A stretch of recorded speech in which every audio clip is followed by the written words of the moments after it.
50 ዓመት የሴቶች ድምጽ ለእኩልነትና ለበለጸገች ኢትዮጵያ በሚል መሪ ሐሳብ በዓለም አቀፍ ደረጃ ለ115ኛ በኢትዮጵያ ደግሞ ለ50ኛ ጊዜ የሚከበረው የዘንድሮ የሴቶች ቀን በዓል ማርች 8 በሆሳዕና ከተማ ሲከበር በክልሉም በሁሉም መዋቅሮች የሚገኙ ሴቶች በሆሳዕና ከተማ አገልግሎት በመስጠት ላይ የሚገኘውን የአንድ ማዕከል አገልግሎት ማዕከልን በመጎብኘት ነው ዝግጅቱ የተጀመረው።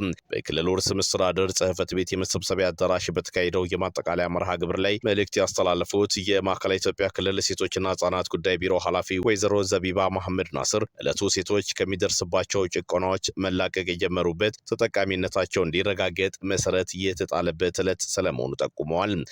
ማርች 8 መከበር የጀመረበት ዋነኛው ምክንያት የሴቶች የእኩልነት ጥያቄ፣ የሴቶች የመምረጥና የመመረጥ ጥያቄ፣ የሴቶች በሰሩት ስራ እኩል ተከፋይነት መብት ጥያቄና የስራ ሰዓት እኩል ተጠቃሚ የመሆን ጥያቄን መሰረት አድርጎ የተጀመረ ጥያቄ ነው።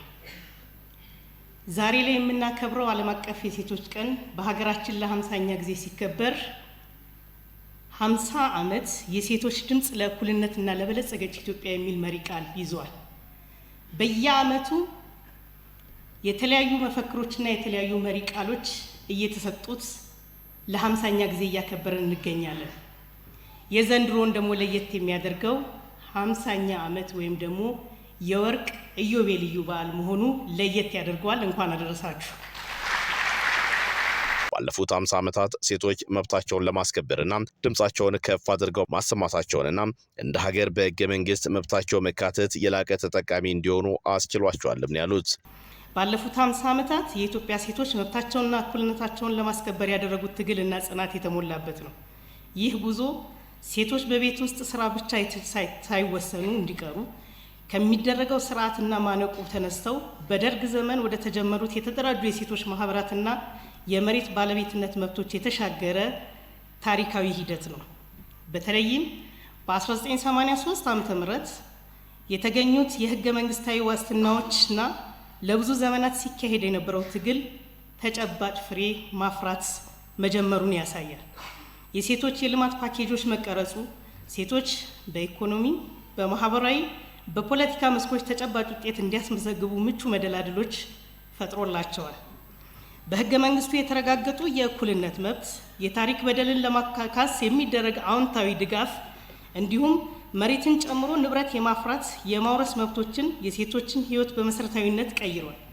በተጨማሪም ጎጂ ልማዳዊ ድርጊቶችና ጾታዊ ጥቃቶችን በህግ መከልከላቸው ህገ መንግስቱ በሴቶች የዕለት ተዕለት ህይወት ላይ ትርጉም ያለው ለውጥ እንዲያመጣ አድርጓል። የሴቶች የኢኮኖሚ አቅም እንዲጎለበት በህገ መንግስት የተካተቱ መብቶች ለሴቶች የሀብትና ንብረት ባለቤት እንዲሆኑ እድል ፈጥሯል። በኢኮኖሚ መስክም የኢፌዴሪ ህገ መንግስት ሴቶች እንደ ማንኛውም ዜጋ ንብረት የማፍራት፣ የማስተዳደር፣ የመቆጣጠር መብታቸውን በግልጽ ማረጋገጡ ቀደም ሲል በባህልና በልማት ተቀብሮ የነበረውን የሴቶች የኢኮኖሚ አቅም ወደ አደባባይ እንዲወጣ ትልቅ በር ከፍቷል። በተለይ የሀገሪቱ ኢኮኖሚ የጀርባ አጥንት በሆነው በገጠር ግብርና መሳተፍ የቻሉበት ዛሬ ላይ ሴቶች የመሬት ባለቤትነትን በህግ በመረጋገጡ በስማቸው አሊያም ከትዳር አጋራቸው ጋር በጋራ የመሬት ባለቤትነት እየተረጋገጠ መምጣቱ በራስ መተማመን ስሜትና ጠንክሮ የመስራት ተነሳሽነትን ፈጥሮላቸዋል። የግብርና ስልጠናዎችና ዘመናዊ ቴክኖሎጂዎችን አሁንም ለሴቶች ተደራሽ መሆናቸው ምርታማነታቸውን አሳድገው ወደ ኢንቨስትመንት እንዲሸጋገሩ መንገድ ጠርጓል። በከተማ የሚኖሩ ሴቶችን ተጠቃሚ ለማድረግ የተቀረጹ ፓኬጆች ሁሉም እኩል እንዲጠቀም በር ከፍቷል። የተዘረጉት የልማት ፓኬጆች የከተማ ሴቶችን ተጠቃሚ የሚያደርጉ በርካታ የስራ ዕድሎች ተፈጥረዋል። በጥቃቅንና አነስተኛ ኢንተርፕራይዞች፣ በማኒፋክቸሪንግ፣ በኮንስትራክሽን፣ በከተማ ግብርና፣ በአገልግሎትና በንግድ ዘርፎች ውስጥ የሴቶች ተሳትፎ በከፍተኛ ደረጃ እንዲጨምር ማድረግ ተችሏል። ሴቶች ተደራጅተው የስልጠና የመስሪያና መሸጫ ቦታ እንዲሁም የፋይናንስ ድጋፍ እንዲያገኙ መደረጉ በተለይ የቁጠባና ብድር አገልግሎት እንዲያገኙ መደረጉ በራሳቸው ካፒታል እንዲያፈሩና የቤተሰባቸውን ህይወት እንዲለውጡ ከፍተኛ አስተዋጽኦ አድርጓል። የሴቶችን የውሳኔ ሰጪነት ለማጎልበት ከለውጥ ወዲህ ሰፊ ስራ ስለመሰራቱም ነው ኃላፊዋ ያነሱት። ኢትዮጵያ በታሪኳ ለመጀመሪያ ጊዜ ከለውጡ መንግስት ምስረታ በኋላ በፌዴራል ደረጃ የሴት ሚኒስትሮችን ከወንዶች እኩል ወይም 50% ማድረስ ተችሏል።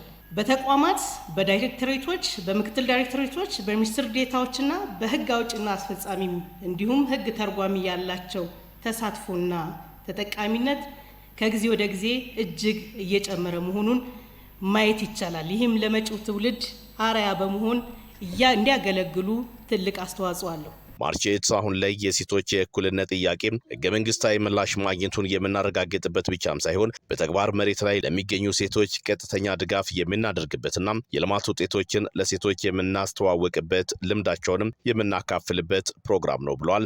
በመርሃ ግብሩም በክልሉ የሚገኙ ሴቶች በሴቶችና ህጻናት ሁሉ አቀፍ ተግባር ስኬት እንዲመዘገብ የላቀ ድርሻ ለተወጡ ለክልሉ ርዕሰ መስተዳድር ዶክተር እንደሻው ጣሰውና ለክልሉ የመንግስት ዋና ተጠሪው ለዶክተር ዲላ ሞቶሬ እውቅና ተሰጥቷቸዋል።